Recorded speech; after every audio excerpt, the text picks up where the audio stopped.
আসসালামু আলাইকুম। শুরু করতেছি অষ্টম শ্রেণীর বাংলা বিবরণ বিবরণ লিখি বিশ্লেষণ করি অধ্যায়টির পঞ্চম অধ্যায় এর ১০৮ পৃষ্ঠার যে শূন্যস্থানটি আছে সেই শূন্যস্থানটি এই শূন্যস্থানে বলা আছে, এবার তোমরা আগের পৃষ্ঠার সারণী উপাত্ত বিশ্লেষণ করে ৫টি বাক্য তৈরি করো।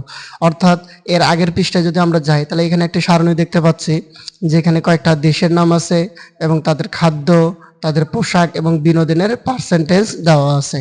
তো এই পার্সেন্টেজের উপর ভিত্তি করে বাক্যগুলোকে যৌক্তিক ও সঠিক হলো কিনা তা সহপাঠীদের সাথে আলোচনা করে দেখো এবং প্রয়োজনীয় সংশোধন করো। তো এরকম আমাদের ৫টি বাক্য লিখতে হবে। তো এর সমাধানের পূর্বে আমাদের চ্যানেলটি যারা সাবস্ক্রাইব করেননি এখন তারা অবশ্যই সাবস্ক্রাইব করে রাখবেন। তো এর নমুনা উত্তর হিসেবে আমরা ৫টি বাক্য এখানে লিখে রাখছি। প্রথমে আছে, সারণী ৫টি দেশের মধ্যে তুরস্কের মানুষ বিনোদনের পিছনে সবচেয়ে বেশি ব্যয় করে। এরপরে আমরা দেখি, সুইডেনের মানুষ পোশাক ও বিনোদনের চেয়ে খাদ্যের পিছনে সবচেয়ে বেশি খরচ করে। আবার খাদ্য, পোশাক ও বিনোদন এই ৩টি খাতের মধ্যে খাদ্য খাতের পরেই পোশাক খাতে বেশি ব্যয় করে আয়ারল্যান্ডের মানুষ।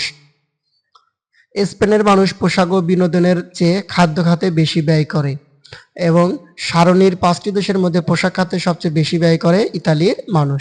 আমরা যে আমাদের যে ইয়াতে ছিল, এই চার্টটি ছিল, এই চার্ট থেকে আমাদের ৫টি বাক্য তুলনা করতে বলছিল।